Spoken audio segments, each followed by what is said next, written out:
به نام جهاندار جان آفرین،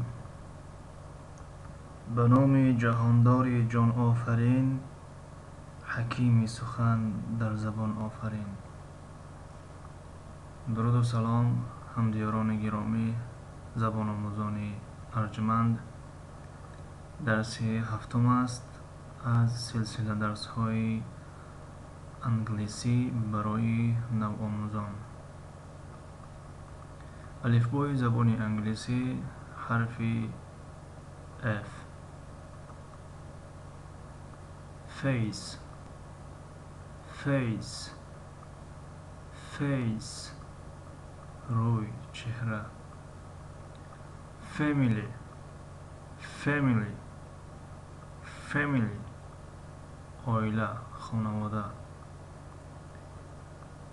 finger finger finger انگشت، چلیک.